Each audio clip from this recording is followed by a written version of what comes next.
Hello guys. आज हम पढ़ेंगे हिंदी साहित्य HD 03 का इम्पोर्टेंट पेपर है। VMO कोटा एग्ज़ाम जो 22 जुलाई को होगा। उसके लिए इम्पोर्टेंट क्वेश्चन है। ये तीसरी क्लास है, 2 क्लास हमने ले चुके हैं पीछे, जो आप देख सकते हैं। डिस्क्रिप्शन में लिंक दी हुई है, वहाँ से आप देख सकते हैं। और इसमें 3 खंड होते हैं, ए बी से। 3 में से ए को पूरा करना होता, बी में से 4 क्वेश्चन, सी में से 2 क्वेश्चन करने होते हैं। जो 70 नंबर का पेपर होता है, 23 नंबर का असाइनमेंट होता है, कुल मिलाकर 100 का होता है। ये आपको 70 नंबर का पेपर आएगा, जिसमें हम पहला पढ़ेंगे। पहला क्वेश्चन है, स्मरण किसे कहते हैं? उत्तर है स्मरण हिंदी गद्य साहित्य की महत्वपूर्ण विधा है। इसमें लेखक अपने जीवन को किसी विशेष घटना, व्यक्ति, स्थान, अनुभव का स्मृति के आधार पर आत्मीय, भावपूर्ण और सत्य वर्णन करता है। स्मरण में लेखक अपने व्यक्तिगत अनुभवों के माध्यम से उस समय के समाज, संस्कृति, जीवन मूल्य का चित्रण करता है। इसकी भाषा सरल, रोचक, संवेदनशील होती है। अगला क्वेश्चन है, रेखा चित्र की 2 प्रमुख विशेषता लिखिए। रेखा चित्र गद्य साहित्य की वे विधा है जिसमें किसी व्यक्ति की व्यक्तित्व, स्वभाव और जीवन का भी संक्षिप्त किंतु प्रभावशाली चित्रण किया गया है। 2 प्रमुख विशेषताएं, व्यक्ति के बाहरी और आंतरिक व्यक्ति का सजीव और प्रभावशाली चित्रण, और भाषा सरल, चित्रात्मक, भावपूर्ण और रोचक होती है। जिससे पात्र पाठक के सामने जीवित हो उठता है। और अगला क्वेश्चन है, मेरा बचपन के लेखक कौन है? तो उत्तर, मेरा बचपन के लेखक डॉक्टर हरिवंश राय बच्चन है, और भी हिंदी साहित्य के प्रसिद्ध कवि, लेखक और आत्मकथाकार थे। उनकी आत्मकथा 4 भागों में प्रकाशित हुई, जिसमें उन्होंने अपने जीवन के संघर्ष, शिक्षा, साहित्य, यात्रा का व्यक्तिगत अनुभव का सजीव वर्णन किया गया। उनकी रचना आज भी पाठकों का प्रेरणा देती हैं।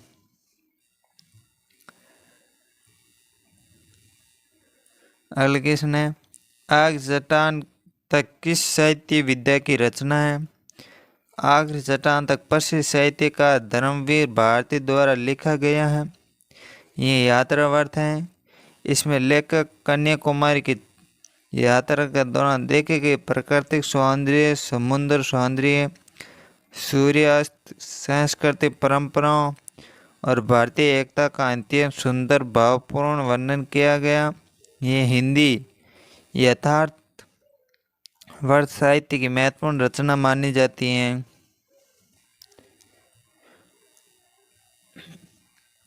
अगला क्वेश्चन है, आलोचना का मुख्य उद्देश्य क्या है? तो उत्तर, आलोचना का मुख्य उद्देश्य किसी साहित्यिक कृति के गुणों, दोषों का निष्पक्ष मूल्यांकन करना है। आलोचक रचना की भाषा शैली, कथा वस्तु, उद्देश्य, पात्र, भाव, साहित्यिक सौंदर्य का अध्ययन करता है। आलोचना पाठक और रचना को सही ढंग से समझने में सहायता करती हैं तथा साहित्य के विकास में महत्वपूर्ण भूमिका निभाती हैं। अगला क्वेश्चन है, गीसा किस साहित्यकार की रचना है? तो उत्तर है, गीसा प्रसिद्ध हिंदी साहित्यकार महादेव वर्मा का प्रसिद्ध लेखा चित्र है। इसमें उन्होंने एक गरीब, मेहनती, ईमानदार और आत्मसम्मानी बालक के जीवन का अत्यंत मार्मिक चित्रण किया गया। इस रचना के माध्यम से महादेव वर्मा के समाज के उपेक्षित वर्ग के संघर्ष, अभाव, मानवीय संवेदनाओं को प्रभावशाली ढंग से प्रस्तुत किया। और अगला क्वेश्चन है, जीवनी साहित्य का महत्व लिखिए।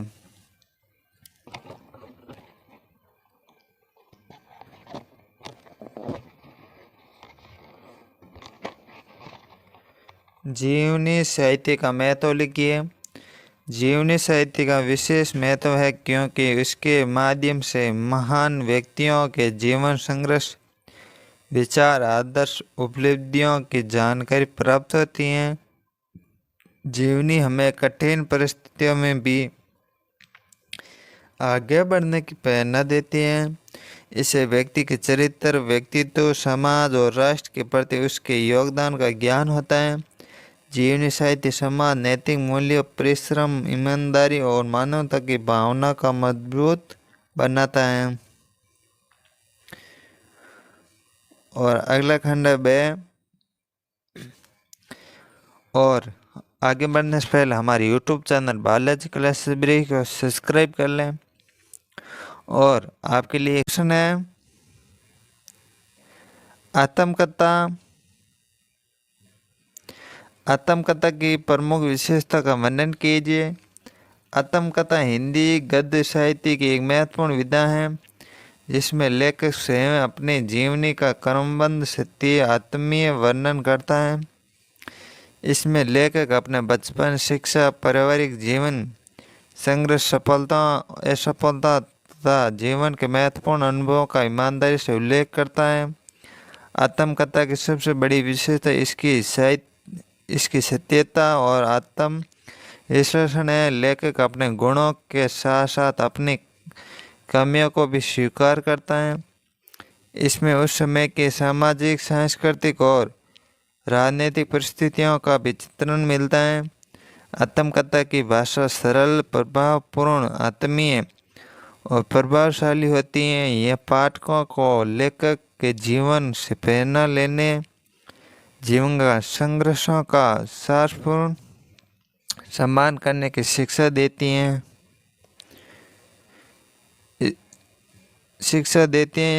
इस प्रकार आत्मकथा केवल जीवन वृत्तांत नहीं है बल्कि अनुभवों, संवेदनाओं और जीवन दर्शन का सच्चा दस्तावेज होती हैं। अगला क्वेश्चन है, मेरा बचपन के आधार पर हरिवंश राय बच्चन के व्यक्तित्व की विशेषता बताइए। मेरा बचपन में हरिवंश राय बच्चन ने अपने बाल्यकाल के अत्यंत सरल, रोचक, आत्मीय वर्णन किया गया। इस रचना से उनकी व्यक्तित्व के अनेक प्रेरणादायी गुण सामने आते हैं। वे बचपन से जिज्ञासु, अध्ययनशील, परिश्रमी, अनुशासित थे। उनमें नई बातें सीखने की तीव्रता इच्छा थी तथा साहित्य और भाषा के प्रति विशेष रुचि थी। वे अपने माता पिता और परिवार के संस्कारों का सम्मान करते हैं। उनके स्वभाव सरल, विनम्र, संवेदनशील और आत्मविश्वासी था। कठिन परिस्थितियों में उन्होंने धैर्य और साहस बनाए रखा, निरंतर परिश्रम के बल पर सफलता प्राप्त की। उनके व्यक्तित्व में संघर्षशीलता, ईमानदारी, मानवीय संवेदनाओं और उच्च आदर्श स्पष्ट दिखाई देते हैं। ये गुण आगे चलकर हिंदी साहित्य का महान कवि साहित्यकार बनाते हैं। अगला क्वेश्चन है, कलम का सिपाही का उद्देश्य स्पष्ट कीजिए। कलम का सिपाही अमृत राय द्वारा लिखी गई मुंशी प्रेमचंद की प्रसिद्ध जीवनी है। इसका मुख्य उद्देश्य प्रेमचंद के जीवन, संघर्ष, साहित्य साधना, समाज सेवा के पाठकों को परिचित कराना है। लेखक ने यह बताया कि प्रेमचंद ने गरीबी, आर्थिक कठिनाइयों और अनेक बाधाओं के बावजूद साहित्य सेवा का मार्ग नहीं छोड़ा। उन्होंने अपने उपन्यासों और कहानियों के माध्यम से किसानों, मजदूरों, महिलाओं और समाज के शोषित वर्ग के समस्याओं को प्रभावशाली ढंग से प्रस्तुत किया। यह जीवनी सत्य, ईमानदारी, परिश्रम, सामाजिक चेतना और मानवता का संदेश देती है। इसका उद्देश्य पाठकों को संघर्षशील जीवन जीने तथा समाज के प्रति अपने कर्तव्य को समझने की प्रेरणा देता है। अगला क्वेश्चन है, ललित निबंध की विशेषता लिखिए। ललित निबंध हिंदी गद्य साहित्य की एक अत्यंत लोकप्रिय कलात्मक विधा है। इसमें विचार के साथ भाषा की सुंदरता, भावुकता, कल्पना और साहित्य सौंदर्य का विशेष महत्व होता है। लेखक अपने अनुभव, भावनाओं और विचारों को सरल, मधुर, प्रभावशाली शैली में प्रस्तुत करता है। ललित निबंध की भाषा चित्रात्मक, प्रभावपूर्ण और आकर्षण होती है। इसमें प्रकृति, संस्कृति, समाज और मानवीय जीवन का सुंदर चित्रण मिलता है। उपमा, रूपक, मानवीकरण आदि अलंकारों का उपयोग इसकी शोभा बढ़ाता है। ललित निबंध पाठकों को ज्ञान के साथ साथ साहित्यिक आनंद भी प्रदान करता है तथा इनकी संवेदनशीलता और सौंदर्य का विकास भी करता है। अगला क्वेश्चन है, भारतीय आलोचना की प्रमुख विशेषता लिखिए। उत्तर, भारतीय आलोचना का आधार प्राचीन भारतीय काव्य शास्त्र हैं। इसमें रस, ध्वनि, अलंकार और रीति, वक्रोक्ति और औचित्य जैसे सिद्धांतों का विशेष महत्व है।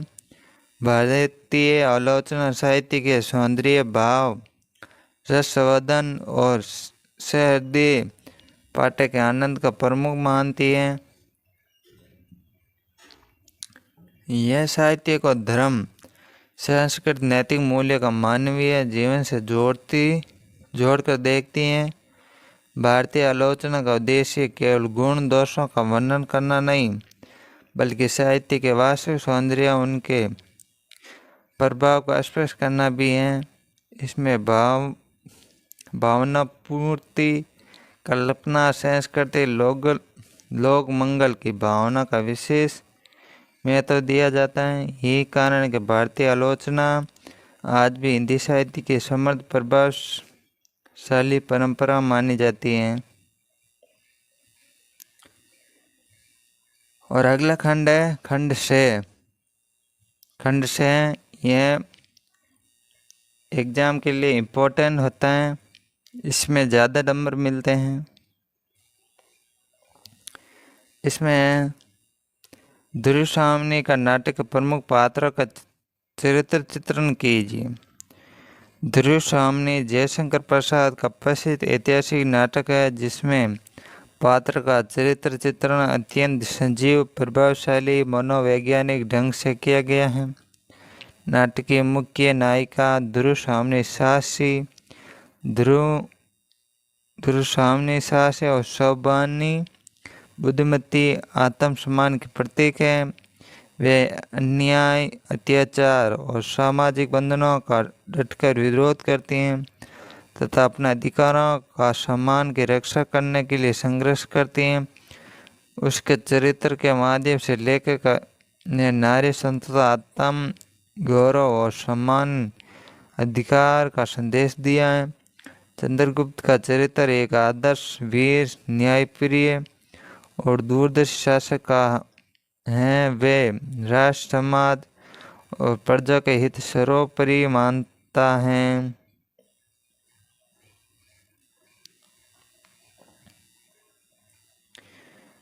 और तथा कठिन परिस्थितियों में भी धैर्य, साहस का परिचय देता है।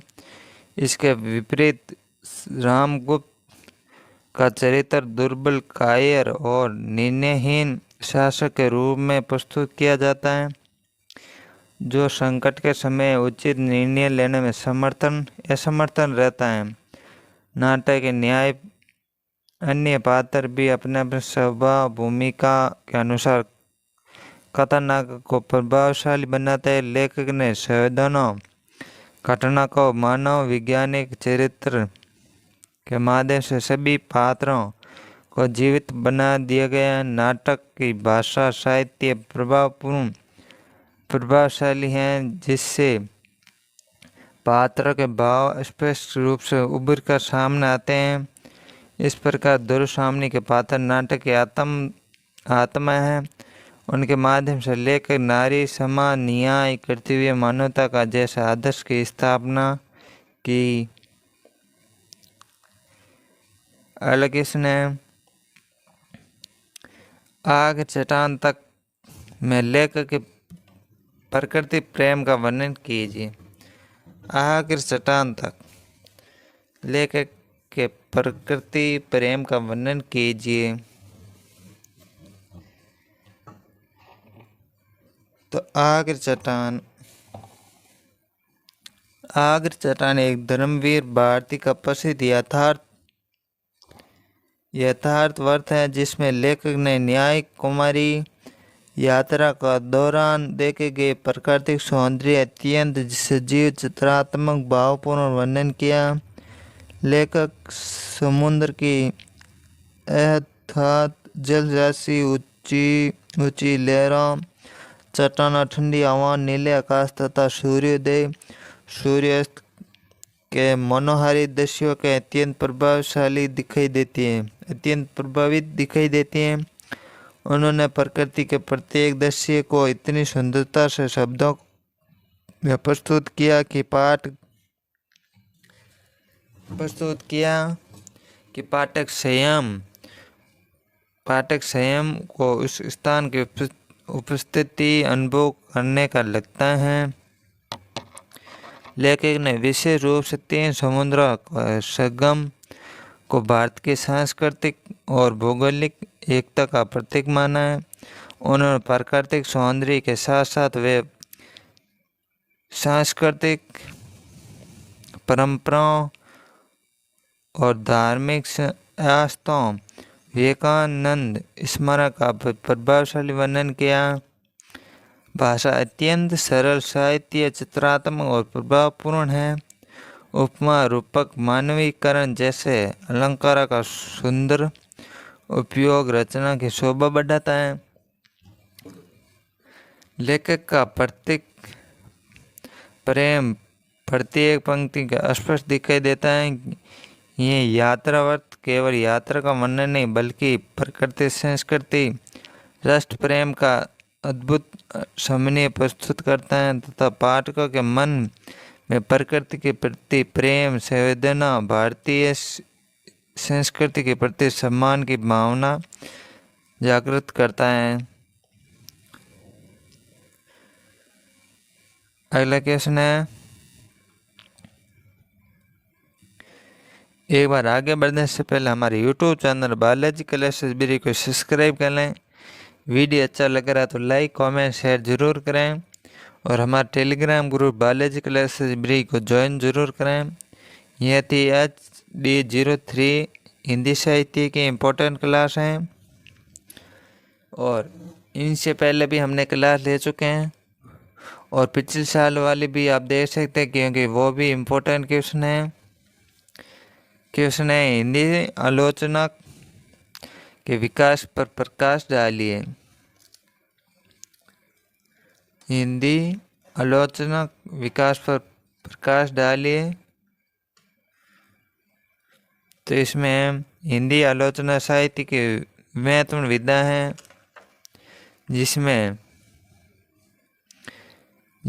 जिसके माध्यम से साहित्य कृतियों का निष्पक्ष, तर्कसंगत, व्यापक मूल्यांकन किया जाता है। इसका विकास प्राचीन भारतीय काव्य शास्त्र से प्रारंभ होकर आधुनिक युग तक निरंतर होता रहता है। प्राचीन काल में भरत मुनि, आनंदवर्धन मम्मट और विश्वनाथ जैसे आचार्यों ने रस, ध्वनि, अलंकार, रीति, वक्रोक्ति जैसे सिद्धांत का प्रतिपादन किया। उन्होंने भारतीय आलोचना की आधारशिला रखी। आधुनिक हिंदी आलोचना का वास्तविक विकास आचार्य रामचंद्र शुक्ल से माना जाता है। उन्होंने साहित्य के अध्ययन, सामाजिक, ऐतिहासिक, सामाजिक और ऐतिहासिक और मनोवैज्ञानिक दृष्टि से किया गया। आलोचना को नई दिशा प्रदान की। इसके बाद रामविलास शर्मा ने लोकवादी मार्क्सवादी दृष्टिकोण से हिंदी साहित्य का विश्लेषण किया तथा तुलसीदास, प्रेमचंद और निराला जैसे साहित्यकारों के साहित्य का गहन अध्ययन किया। नामवर श्री नंगेंद्र और अन्य आधुनिक आलोचकों ने भी आलोचना का समकालीन संदर्भों से जुड़कर समर्थन बनाया। वर्तमान में समय में हिंदी आलोचना में स्त्री विमर्श, दलित विमर्श, आदिवासी विमर्श, पर्यावरण विमर्श तथा उत्तर आधुनिक विचारधारा का भी महत्वपूर्ण स्थान है। आज आलोचना